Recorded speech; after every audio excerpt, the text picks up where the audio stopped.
Questions, both verbal and text-based, and likeness if using a webcam may be included in the recording. So the recording will be available after this session. So thank you for coming along to this daily digital micro webinar. For those of you who don't know me, my name is Victoria O'Keefe and I'm a digital skills developer and I work with the digital skills team. So the format of this session today, we will be looking at some of the charts that are available and thinking about what to use and when. We will quickly look at filtering the data, as this can be really important as it impacts how your audience reads the data on the screen. I'll show you how to create a chart and change the appearance. So the appearance is really important, as experts have found that compelling visuals can increase information retention by nearly 42%. That's why creating visually engaging data slides is a powerful tool to increase retention and improve your audience's understanding and engagement. And at the end of the session, I'll just quickly go through some chart tips. So to begin, it's really important to choose the right chart for the job. And if you choose a chart and you think that doesn't look right, it's really simple to change the charts. So I've just picked out 3 different charts, the first being a line chart. So I got this information from Microsoft's chart page, and there's a link at the bottom. And with a line chart, it's used to display and emphasize trends in data over time. And as you can see from this daily rainfall chart, it connects individual data points, so you can see those running across. Data that's arranged in columns or rows on the worksheet can be plotted in a line and in a line chart. And in a line chart, the category data is distributed evenly along the horizontal axes, and all value data is distributed evenly along the vertical axes. Line charts can show continuous data over time on an evenly scaled axis, so they're ideal for showing trends in data at equal intervals, like months, quarters, or years. And then we have a bar chart. So bar charts are used to compare categories, so data that's arranged in columns or rows on a worksheet. Bar charts illustrate comparisons among individual items, and in the bar chart, the categories are typically organised along the vertical axes and the values along the horizontal axes. And finally, just a simple pie chart. So data that's arranged in one column or row on a worksheet can be plotted in a pie chart. Pie charts show the size of items in one data series, proportional to the sum of the items, and the data points in the pie chart are shown as a percentage of the whole pie. So they're just some examples of some of the charts which are available. And I'm just going to show you a spreadsheet for my example. And this is Europe's 10 sunniest major cities. So it's simple data. We have the countries and the capital cities along the left-hand side in column A. And in column B, we have the number of hours of sunshine. So it was taken from this website. Now, I can highlight my data, and to create a really simple chart, all I need to do is to go up to Insert, and here's my chart area. So we have recommended charts, and then we have the column or bar charts, and you can just move your mouse over and it will give you a preview. So you can see there's 3D and 2D, and there are the clustered. There we go. So I'm just going to stick with this one and just quickly increase the size. Now, this is a very simple chart, but you can see we have the countries and then the hours of sunshine, and they're quite jagged around. So to make it easier for your audience to view the data, I'm just going to press delete and get rid of that. Something that you can do is sort the data, and this is really useful to show something in a sequence.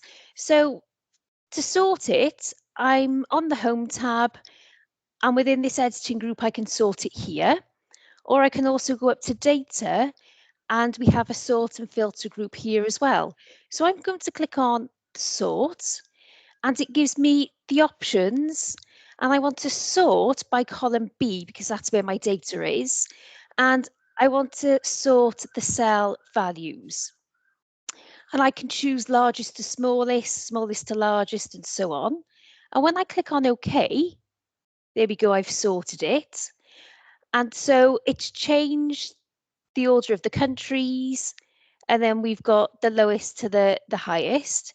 But when I hover, I have this quick access feature, so I can click on it and it can quickly give me information to format or look at the totals, tables, or spark lines, so I can quickly change my data. But for this example, I'm going to choose charts, and it gives me a recommendation. So the first one in the list is the clustered. So this is what I'm going to work with. And if I just make it bigger for you to see, and now you can see that I've got the least number of hours, and then it goes along, those two are equal, and to the highest number. Okay, so it doesn't really matter what order for the hours of sunshine, but this just makes it easier for the reader or the audience to view that, yes, Podgorica in Montenegro has the least number and Valletta in Malta has the highest number. So that's just a quick way of changing your data.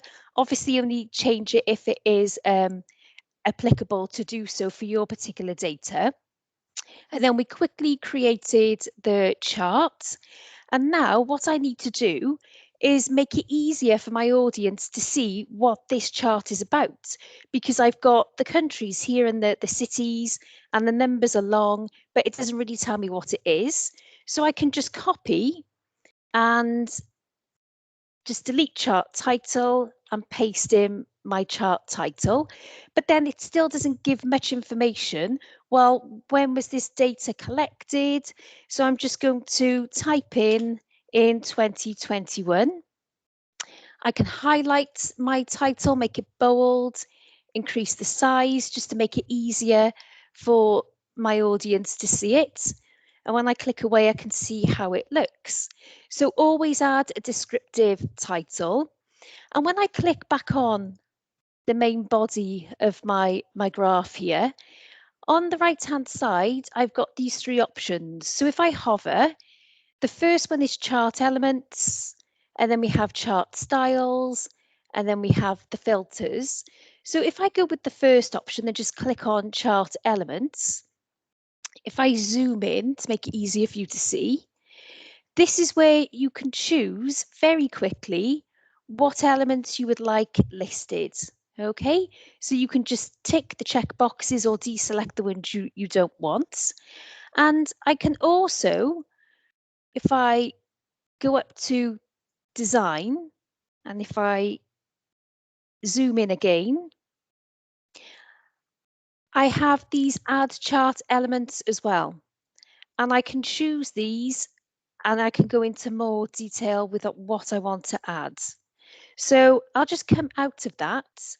And what I want to do now is just to go up to these chart elements, and I can add a primary horizontal or vertical axes.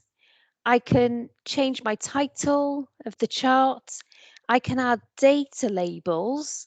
So you can see it's added the numbers inside the bars at the end. And if I hover, you can just see the numbers. So sometimes if the data is quite complicated, it's easy to add the actual numbers at the end of the chart, and that can be quite useful. You can also have a data table at the bottom. That's really useful for picking up the data as well. But something that we can do is the grid lines. If you've got a really busy chart, you can take away the grid lines to make it easier to focus just on the data. So if I hover, you can see that if I choose primary, major, vertical, those grid lines have disappeared. And to make this stand out even more, you might want to change the colours. So within this chart styles group, we have the colours. And because my chart is all about the sunshine hours, I'm just going to choose the yellow colour. And if you want to really focus on a particular element of it, you can go up to format. If I just move this down slightly. And within format, you've got shape fill. So I might go with blue because Podgorica is the coldest and then Valletta is the hottest. So I might change that to an orangey reddy colour. I go with, no, I'll stick with the red. There we go. So those colours really stand out. The coldest is at the top and the hottest is at the bottom. If you're working for an organisation or you have a brand, you can go up to shape fill and you can choose more fill colours. And on the custom tab, we have these RGB colours and you can type in the numbers if you have them to make sure it's exactly the same colour as your brand. Okay, so that's quite useful as well. So that's my very, very basic chart. And this was a very quick introduction. But the main things to think about coming out of this session is just about some tips when you're creating your chart. Think about picking the right chart. Otherwise, it might give the wrong meaning to your audience. And it's all about the data. So if you can sort the data, to make it easier to understand, then have a go at doing that. Always use a title with your chart so the reader shouldn't have to look at the chart and try and work out what it is. Always use simple fonts so you're not looking at the different colours and the font styles, that you're just reading the information in front of you. If applicable, again, remove the background images or grid lines because you don't want anything to be distracting or that's not needed. And again, you can add legends, but if it just says series 1, it doesn't bring anything to your graph, so you can delete that if it's not needed. And always try and be consistent. So use the same colours, fonts and styles throughout. Try and keep it simple, clear and consistent. So I'm just going to stop recording and there'll be time for questions.